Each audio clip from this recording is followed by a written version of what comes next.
Did it leave you broken? Just speak it out. And left you so confused? Oh, share it with us. It encouraged you, build up someone. And did you love it? Oh, please don't be here.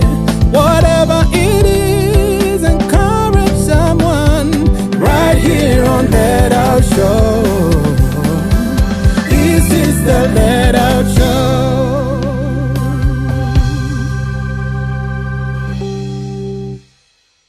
Hello everyone, and thank you so much for tuning in. This is the Let Out Show. As we always say that we bring different people with different stories to just let you know that even your own story can take a turn around. And so today is another blessed day where we get to listen to an amazing guest. You know, I told you that I bring nothing less of amazing people. So today we have an amazing guest who is going to introduce herself. She's going to tell us her name and what she does. Karibu sana mgeni wetu. Asante sana. Thank you so much for gracing our show. Thank you. And I know that my viewer is really looking forward to hearing your amazing stories. Thank you. But first things first, I want you to tell us your name, Yes. what you do, and your marital status. Thank you. Thank you so much. My name is Linda Chiang. Yes. I come from Homo Bay County. And currently I'm not married, I'm single. Right now, I'm not working that much, but by God's grace, I believe that I have something that I'm doing that is, right now I always do receive phone calls. I hear people's problems, I encourage them, I give them hope. So I always do believe in encouraging people. So that is what I'm doing currently. But have done diploma in general agriculture, high diploma, and I am looking for something to do concerning to the line that what I've have studied. Okay. Yeah, so I can work in agrovets, in these manufacturing factories that manufacture feeds for animals. Okay. That is cows, chicken, you know, so I'll name them. So yeah, that is my current situation right now. Also, currently we can say that you are in a call center. Yeah. Ah. In Maximum Miracle Center. Okay. Yeah. That's amazing. Thank you. But then you're very beautiful. I love your smile. Thank you so Oh my much. goodness. You've got such a gorgeous smile. Thank you. Thank you so much. Do you know that? Yeah, I believe now that you've said it. You are so beautiful, Linda. And once again, Thank I'm you. so humbled to have you here. You're welcome. Yeah, so there's something you mentioned to me that happened to you in your childhood that has affected you up to now. Well, I don't know whether it's still current as that now or things have changed, but it's something that had taken a toll of you since you were a child and when you were growing up. Please tell us what exactly happened that you got to a point whereby you even got into depression. Okay, ever since I was born, my dad really loved me. And we were so close with my dad, so close that my mom could feel so jealous, like we would spend so much time with my dad. And my dad used to work at these KBS, the matatus. So he would come in the morning, he would take me to school. In the afternoon, in the evening after the schools, he will come and pick me up and we will go with him until he finished his work and then drop me home. So we were that close with my dad, such that to a point that my mom could tell me something and I could not do before my dad approved of it. Wow. So we were that close. And then one day, I was like, one day my dad took me to school. Kumbe, that was the day that my dad had decided that he's going. They were having they were with that problem with mom. Sometimes I could just hear noises after I was asleep. Dad used to beat mom. Okay. So with me by that point, I could not understand much about that. But what I used to know was like dad used to beat mom, especially after he came back home when he's drunk. So to a point I could even talk to him. I told him, Baba, leo tafadhali usiende ukakunywe. And then he would listen to me. That day he would not go to drink. But if you don't talk that much, my dad would go, aende akunywe, he will come back, beat mom. And I think that day he just made up his mind and decided to walk away. So he took me to school. So how old were you then? I was 9 years old by then. So that morning my dad took me to school, and I can remember that day my dad was not happy. Like the way we used to tell stories, he would buy me something before I go to school. But that day my dad was quiet. I would talk to him, but you could just feel like there's that no connection. So he took me to school, and then he was like, Linda, nataka uende usome kwa bidii. I want you one day to be a doctor. And then I was like, yes, Dad. So I went to school, and then when it was in the evening, when people were leaving, I waited at the gate as usual. Then my dad did not come back. And I can remember the watchman was like, hey, mbona leo babako hajakuja? I was also surprised. So our teacher, our class teacher, she came and she took me and she called my mom, and she came and she picked me up. I can remember that night my mom alikuwa anajaribu kuniosha. I was resistant. So she tried to give me hope. Linda, we tulia, baba anakuja. Kumbe with her she knew Dad was also not going to come back. When it reached at night, tunakula supper, I could not eat. I went to bed, and that night fever ikaanza. Mom, she tried to give me some paracetamol there, but it did not work. So the next morning she took me to a doctor. I was given some drugs, but still it did not work. Since I was not eating, I was not drinking anything. I was so adamant that I was waiting for my dad to come back, but still it did not work. And all this time, were you asking your mom where Dad Yeah, is? I was asking Mom, where is Dad? And she was like, no, Linda, I also don't know, but I believe he's just at work, he's coming back. And then I was like, mbona asikuje? Kama ni kazi na amekuwa akikuja, mbona asikuje? Na amekuwa akinipeleka kazini. So Mom, pepe sifika pahali, she was also moved. She could not talk to me directly. She even invited some friends of hers to come and talk to me and tell me that Dad is coming, blah, blah, but it did not work. So a week later after that, I passed out kidogo. And then akanipeleka hospitali, nikakuwa admitted because my sugar level was too down and my fever was up. So ikabidi nikuwa admitted. So the doctors thought that it will go after some time. But it went and it went, and it was like as if I was going to a coma and coming back. And I waited for like 3 months in the hospital. And I'm telling you, if you could see me by that time, I was pale. Even the doctors could not explain exactly what is happening to me. Because depression, what I've come to realize, depression can get you to a state that you cannot even understand yourself. And then being that I was young, the only thing I knew was eating me up was my dad's absence.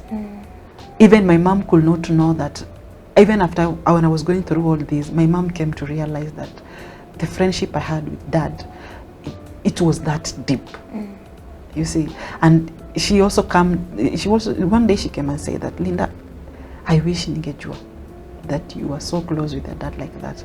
Maybe I would have done something to let him stay for your own sake. Wow. I never thought it was going to affect you this much. And even academically, I was affected because I was not performing. Kids were laughing at me. Oh, babako mwenye alikuwa anakupenda unaona hakutaki. So hizo vitu zilinazika, they were really eating me up. They were really eating me up. So ikabidi mpaka nibadilishiwe shule. But still it was not working. So my grandma thought of, I just go home. At least presence ya my grandfather would at least ease everything. Let me take you back. Yeah. So you went to hospital and you're still not getting better, so they decided to admit you. Yeah. Had they run all the tests, and was there anything that was diagnosed in your body? Did you have a problem? Or they just concluded that it was depression? Yeah, the doctor had concluded that it was just a depression because since I was not eating anything, I was not doing anything. And then what was so surprising was, even if, because there was some water, nilikuwa injected with some water, it's just at least mwili yangu isikuwe dehydrated sana. But mentally, I was not stable. Okay. You see, and once your mind is not stable, hata wakudunge sindano ngapi, you will not. It's like you are rejecting everything that you're supposed to accumulate with your body. I was rejecting everything. Some few days after that, my mom was telling me, like, when I was in that stage, my eyes were just blinking, but mimi myself, I was not there. Some extent mpaka nikaekewa oxygen, because I was serious. I was serious. And that day, it's like God just wanted me to be alive, because I was in a state of a coma. I'm going, I'm coming back. You can imagine somebody who was not sick, and then you are umelazwa hosi for like 3 months, and you are still young. So you had been admitted for 3 good months. 3 good months. Still trying to stabilize you and trying to put you back in shape. Yeah. The doctors were not able to explain exactly what was happening with me. Yeah. So only one doctor came and said one day, like, this is like a mental problem. And since mom back then, she did not have that money, a psychiatrist, that is kuni advise, kuni encourage. But I can remember there's one nurse who really encouraged me, and she was like, alikuwa anakuja ananiangalia. Even when I was in that state, she would come and talk to me, and I could hear her voice. You see, you are in a state of, you are in a spiritual world. You hear voices. You are trying to open your eyes, but you hear voices. You see. So I think through that nurse, ye pia alikuwa anaitwa Linda. So ye pia, I think she had some issues she had gone through. So she was really trying to encourage me. And I think through her, I managed to walk out of that hospital. And since I was going back to the same house, I see the same things that we used to do with dad. Bado still nilikuwa na feel. So one person advised my mom at least an exchange environment to see if that was going to help me. And to some extent it did. Hata kama ni kidogo, but niliona ka environment was a different thing to me. And then when I went home, my grandfather pia kani welcome. You see, and nilikuwa naona, by then sasa venye nilitoka Mombasa sasa, because we were in Mombasa, nikaenda Homa Bay, but still nilikuwa na hiyo rejection ya wanaume, because mom pia alikuwa some extent alikuwa ananiambia, I told you your dad was not a good person, even if you loved him that much, but still alikonyesha mpaka zako na yeye. So mama alikuwa anajaribu kuni install like wanaume si watu wazuri. Sasa nisikuwe na expectations sana na wanaume. So ilifanya nikasema yenyewe ni ukweli, juu kama babangu nilimpenda na akanipenda that much, but still he walked away. So nilikuja nikamini whatever mom was telling me. Yeah, so I had to go to my grandmother's place at least for that environmental change. But ilibidi sasa, when I went, I stayed for like few months, and then my sisters had to come. Because they could not stay in Mombasa with my mom alone. Because my mom, I think, to some extent, she was affected. Because me leaving, my dad leaving. So she was like, so this man has left. My kids are now leaving. Does it mean that God does not want me to have a family? So she was not stable enough to have also my other sisters. Yeah, so that was the reason why I left and went to Homa Bay, at least to see if that changing of environment will stabilize me. But mentally, I think parents should also look at the kids' mental ability, because by that young age, the only thing you knew was that father's love. And then when it comes to disrupt everything, you are like, so does it mean that whatever I believed in, it's now vanished, it's now vanishing? Yeah, so it was that serious. Yeah, that is quite painful. So help us to understand, when you're growing up, how was the relationship between you and between your mom and your dad? Because you mentioned something that your mom kept telling you, that I keep telling you your dad is not a good person. No, you see, he's gone, he's left you, and her words had the power to even make you change your mind, despite having such a beautiful relationship with your dad. So for your mom to tell you those kinds of things, how was she relating with your dad when they were living together? I think when I came into the picture, so my dad drew attention from her to me. So as a woman, as in, you'll feel like you also want some time with your spouse. You also need that attention from your spouse. But I think what was lacking with my dad was he gave me all the attention. Unaweza pata weekend when I was not going to school, my dad would come back in the afternoon and pick me, we go out. So my mom was feeling like she has been left out. Then what was so surprising, 4 years later, after I was born, she gave birth to another daughter. Still that attachment was still there. Because she thought maybe akizaa atakuwa na mtu mwenye bado atakuwa naye kwa nyumba. So I think emotionally, yeye pia alikuwa na complain dad was not giving her that time. Okay. So I think hata yeye pia akaanza sasa, unajua women sometimes we get jealous. So I think she was jealous of our relationship with dad, of which now I come to understand her so much. Because as a mother, as a wife, you also need that time with your partner. But dad was away so much with mom. He will only talk to mama akimuuliza maji ya kuoga. Okay. Chakula. Na mimi mama akimwambia there's nothing in the house. Okay. But most of the time, hata sometimes dad could give me money to go and give mom. Or instead of him? Yeah, instead of her. So now, how was your relationship with your mom? So because of the love that your dad had for you, did it affect the love your mom had for you? Yeah, it did. Because mom, mimi kitambo, okay, when it was on weekend when I was not going to school, mom was like, oh, Linda fanya hivi, nikichapo, makofi. Sasa mimi nilikuwa naona like mama hakuwa ananipenda. Hakuwa na ile kuni understand. But my dad could tell me, Linda, na ile upendo, na pole pole. And my dad had never laid hand on me.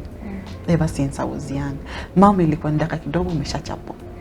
And then my mom was a person like, anakwambia kitu na makofi inakupeleka.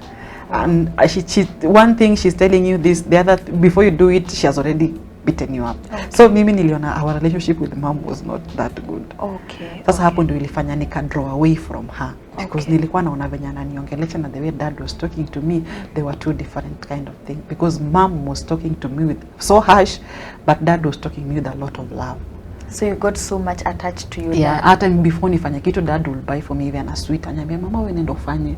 Hata kama ni homework, my dad will explain to me in a very different way from my mom. Mom could tell me something before I write it down, tayari ameshanichapa coffee. So you see, hiyo ndio ilifanya sasa sikuingiana na mama sana. Okay. Sikuingiana naye kabisa. Okay, so tell us, now you've been discharged from hospital, you're getting better. I know they've decided to change your environments because probably it will make you feel better. Now you've moved from Mombasa and gone to Homa Bay. Yeah. Did life change? And if it did it change for the best or to the worst? It went to the best for like a month. Okay. Because my grandmother was like, they have to give me that attention for me to recover. And sasa when I was there, my uncle, the brother to my mom, it's like yeye ndiye alikuwa nyumbani.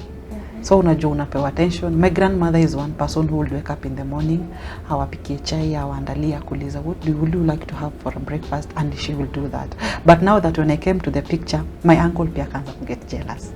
Because my grandmother was giving me that attention. My grandfather, he would wake up in the morning, sit beside my bed, start praying. So unapata, nilikuwa nimepata hiyo attention such that mpaka my uncle was like, how could my grandmother accept a granddaughter that is from the other daughters? That is according to our culture. They always believe that watoto wa kutoka kwa wasichana, they are not supposed to be loved that much, Okay. like the one from the boy child, you see. So nilienda nikapata that love mpaka ikawa affect to an extent that tukibaki naye home, he will show me all sorts of things. Sometimes unaambiwa, Lina nenda uoshe nyumba ya dogi, upige duster, uoshe dogi. Na by then you are still young. At 12, 10, 11 years. Sometimes tukibaki naye, he will not give me food because he was like, oh, shusha hajaacha kitu. And then back then nyanyangu was she was a retired teacher. So now she became a mayor of the town that we were living in. So she was always in and out. And then my grandfather pia ni mtu hakuwa anakaa home sana. So unapata tulikuwa tunabaki naye. Yani ulikuwa unaonyesha all sorts of things mpaka unabaki zile za, did I come here for something like a torture again? So when he was like, ukiambia nyanya kesho nitakuchapa. So I will not dare to tell my grandmother. Okay. Like nilibobaki hivi. Then by the time I was in class 8, my uncle married. So when the wife came in, that was another torture. She would wake up in the morning because my grandmother would leave home by kitu saa moja asubuhi. So si umeenda shule because I was just in a day school there around. So nikitoka shule nikirudi, my grandmother has not come back. So nile design umetoka shule uko na njaa. So she will come and tell me like, nyanya used to tell me, come take this and drink. But my aunt would, nenda kwa nyumba yangu uende ukanioshe nyumba, unioshe viatu, unioshe. I would wash everything of hers. So by the time namaliza ni kitu saa moja, my grandmother will be back. Sasa they'll be like, oh Linda, unataka nini ya kula? Oh, she'll start now pretending to be so good. Yeah, she now starts to be so good.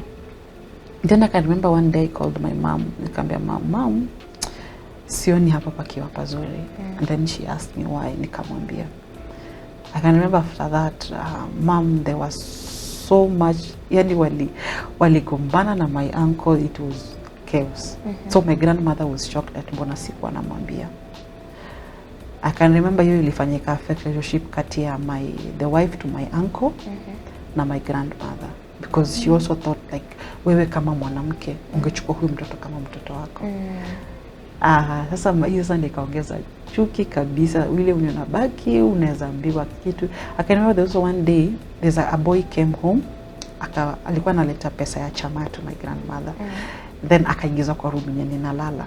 Then my uncle locked the door. And then it was like some few minutes and then my grandmother comes in. So when my grandmother came in, akatupata tukiwa na huyo kijana tumekaa naye kwa kitanda. So my uncle was like, hey, you see, nilikwambia Linda hana tabia mzuri. This lady she's like, anafanya tabia zenye mamake anafanya. You see? Sasa nilikuwa najiuliza mamangu alikuwa anafanya nini. So according to her, she's like, mama Linda amefundisha mtoto tabia mbaya. Na niliwaambia she's a bad person to this society. Alisema all sorts of things. So my grandmother was like, ai hapana. Then chini ya bed, I was surprised he was the one who went under the mattress and removed the barua. So ni kama alikuwa na letters. There were so many letters under that mattress. So akazileta juu and then they were like, unaona, these the letters that this boy has. So this boy was like, seriously. So where did the letters come from? Okay, it was like my uncle is the one who has been writing them and putting them under the mattress. His main intention was mimi nitolewe home. So he acted like those were the letters the boy had been sending to you. Yeah. And I presume they are love letters. Yeah, they were. So my grandmother, I think she was just a wise woman. She took my books, being that she was also a teacher. Yes. She took my books and she was trying, she started to compare the handwritings. Na akaona they are totally different handwritings. So mimi naona ni kama Mungu was just trying to hold me. He was fighting for you. Yeah, my God was really fighting for me. So my grandmother was like, okay, sawa. Nimeshasikia nitajua venye nitahandle hiyo situation. Okay. So how long did this go on? It went on until I finished class 8. Okay. Now I passed so well. Nikaenda form 1 St. Teresa's Iregi Girls, Western. Until form 2, now my mom lost her job. So she could not support the fees that she was paying for me. So I had to be taken back to Kijiji sasa ya Shorshtena, the village that is secondary school. Then I was like, God, now another torture. Nikipelekwa nikiwa form 3. Do you know that unaamka asubuhi? Because mashosho alikuwa na tabia kuamka asubuhi anatayarisha chai ndio uende shule. Unaamka asubuhi, shosho amepika ameweka chai hapo. My uncle could take the tea, afiche ama amwagi. Usikunywe. You don't take that tea. And then now, since that my sisters were also with me, so walikuwa wananiona mimi kama mtu wa kuwakinga. Because my uncles also attacked them, but I was the one who was standing for them. Yeah. Nilikuwa namwambia no uncle kenye unafanya because sasa niko form 3, I was now big enough. So my uncle was like, no, you are old enough, unafaa uende ukaolewe, umeshinda umekaa hapo na wasichana rika zako sasa hivi wameolewa, wewe utakaa tu kama mamako, venye aliachwa na baba yako hivyo ndivyo nyinyi yani she used to remind me of all of that. But nilijieka tu nguvu for the sake of my sisters. because my follower alikuwa too emotional, alafu ni msana mwingine mpole, but I will stand for them. And I think hiyo imefanya mpaka to date my sisters wananipeaga respect because I will always stand for them. Yeah. No matter what nitawasimamia, hata kama sina nitawapea encouragement. So nikamaliza form 4 and after finishing form 4 kuna pahali shosho yetu used to give us some money na nilikuwa napenda kuweka. So after the immediately nibaza form 4 that day, nikapanda basi nikaenda Mombasa kwa mama. Mama was so shocked kuniona, alitoka kazi akapata jioni mimi nimekaa hapo na mgoja. And she was like, "Leo ulifika hapa saa ngapi?" Nikamwambia nilifika asubuhi na gari asubuhi. Akaniambia na nyanya anajua, nikamwambia hapana nyanya hajui. So she called my grandmother. She was like, "I'm shocked ni mwana Linda." Akaniambia hata sisi pia tunashangaa Linda ameenda wapi? Alitoka hapa jana jioni na haonekani yako wapi. So mom she used to leave me in the house kama tu kawaida mzazi utoke uende kazi. And she used to leave me with my younger brother. So anaenda kazi, kulikuwa anafanya kazi kwa nyumba. So she will leave me in the house. Mimi pia juu sikuwa napenda kutegemea mom, nikaamua kwenda kwa sekta ya matatu. Nijitafutie kazi. So najitafutia kibarua, I work there as a number. Ikifika jioni because najua time yenye mama narudi, I'll rush kwa nyumba. So ndio mama kuja realize like ninafanya kazi kwa matatu sector. One of her friends alini notice. Akakuja kumwambia, "Hey, Sally, nimeona mtu kama mtoto wako." Ati wapi? Kwa matatu. Kweli? So mama alikuwa tayari ashajua. Sasa hakuniuliza. So she came back in the evening, akajiprepare the next morning akatoka. Kumbe hakuwa anaenda kazi. Alikuwa ananifuata kuona matatu gani nitaenda. So that day naweza kumbuka mama akakuja kanipata nikigonga gari. Hey mama. My mom cried. She was like, "No, Mungu sijafika hapa na huyu mtoto." Nikaniambia Linda, what is the problem? I mean, kama ni pesa, ungeniambia Linda. What is it that you're looking for? Nini exactly? And let me take you back. When I was in high school, I think because hizo tortures are my uncle na what I've went through with dad, ilifanya mimi pia nikaanza kuwa violent. When I was in high school. And ilikuwa inafika pahali after every 2 weeks I could be suspended. And I thank God for my principal sister Barbara. She was a sister that was for Catholic. She will tell me, "Linda, there's something that is disturbing you because you are a very bright student and that's why sikupatia expansion. Because you cannot be like every 2 weeks suspension." Because now you're getting into fights with every because each and every time I get into fights, I fight like mtu anichokose tu kidogo tu hivi. We will fight like it was like a big issue. Ni kama ulikuwa na lot of nilikuwa na masira mingi sana. And then what was worse, there was one day tulikuwa na teacher, the teachers on practice that come do their practice. He was a male teacher. Sasa one day tulikuwa tunafanya hesabu and then tunampelekea kwa ofisi. So nikampelekea kwa ofisi. And then he was like, "Linda, you are lovely, you have a nice face." And then I was like, "What is this man telling me?" And I can remember that day nikaenda kwa principal nikamwambia, kama principal akaignore. Sasa the principal was like, "But he's just complimenting your looks." And then the next day akasema the next thing, "Do you know I slapped the teacher?"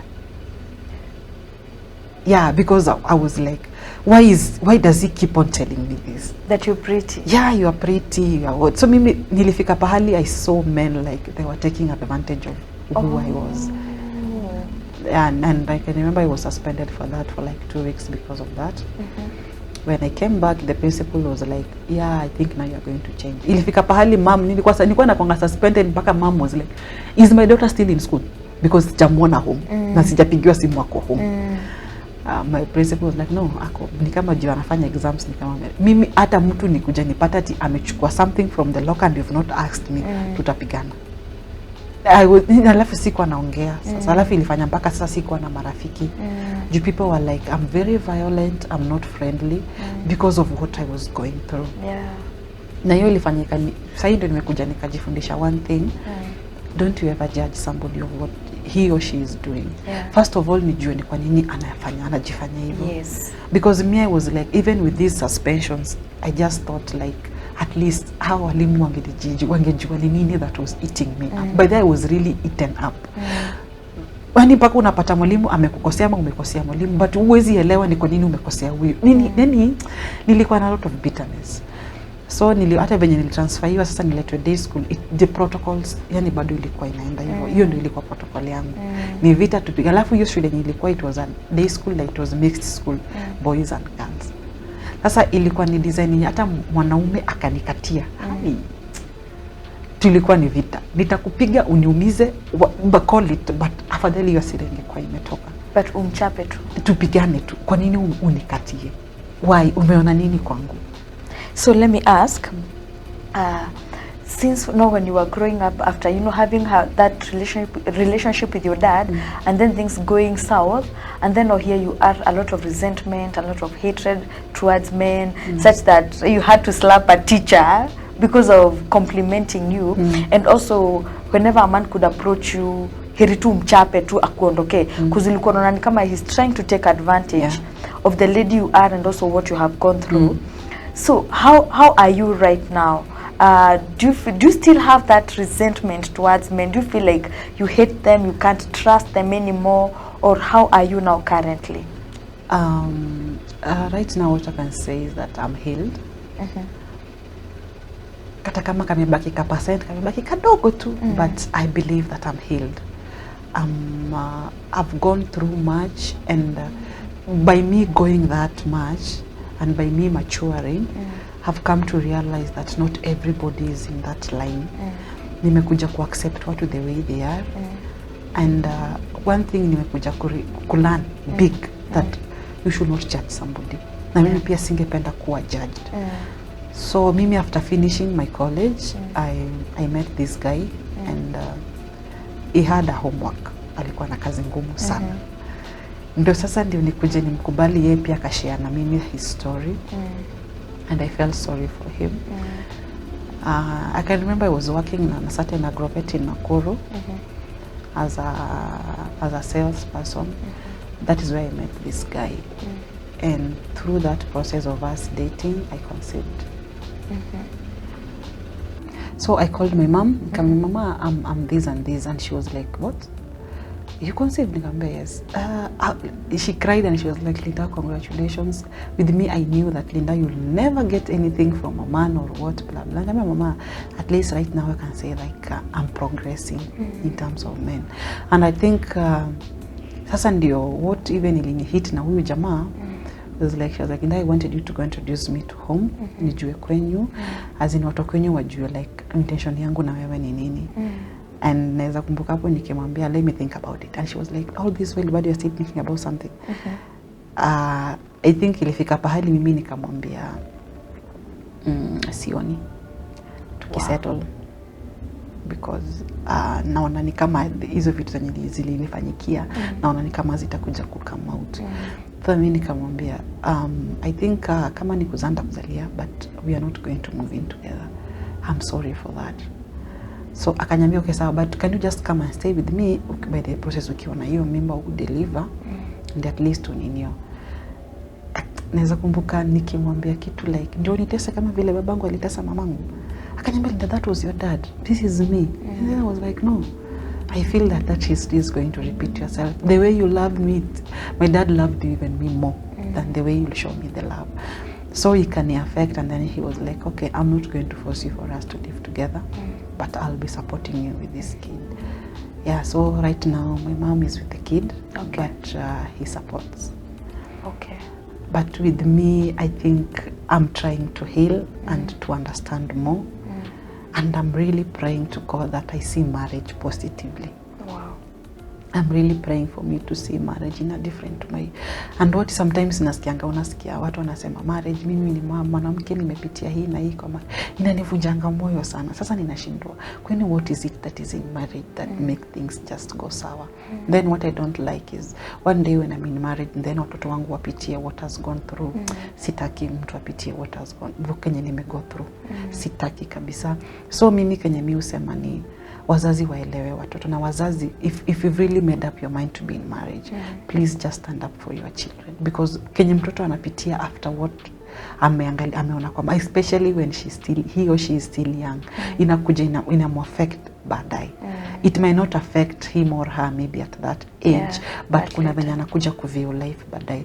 Sasa for me, I'm still healing. I'm still in that process of healing, but I believe that God has really worked miracle in my life. I'm now understanding things slowly by slowly, and I believe as time goes by, I know I'm really going to make up my mind to be somewhere. Yeah, with time, I believe that God is going to work on you, and He's going to give you the capacity to be able to love again, to be able to trust again, and He's going to deposit so much love in you such that you'll just be oozing with love and just be able to love. Amen. It is such a touching story, I would say. Thank you. It's quite a touching story, but one thing I've loved about you is that you're very positive, and you're looking at the bigger picture. Even though I went through what I went through, that will not determine my tomorrow. I will not stay without having a family just because I saw my family break apart. Let's forge forward and let's focus and just hold on there and know that things are going to work. Amen. That was the story of Linda. Oh, so touching. I think today we are ending our show in such an emotional mood because it is so touching. And as she has said, parents out there, you have such a big role to play, especially with your kids. If you're in a family that has a lot of violence, a lot of fights, it is up to you to deal with your children, to work with your children, because if at all that pain is deposited in the kids and then you keep telling them that, you know, your father did A, B, C, and D, men are bad, you don't know the kind of a seed that you are putting inside that child. But let them always see positivity. Let them just know that it is just a season and things are going to be okay. I have been your host, Rose Wambui. Until next time, please keep it the Let Out Show. And if you know you have a story, you have an inspiring story, you have something you'd love to share with us, kindly do not hesitate to reach out to us. Please, let's chat on WhatsApp on the number that is pinned down there, and we'll be glad to host you. Until next time, please keep it the Let Out Show. God bless you.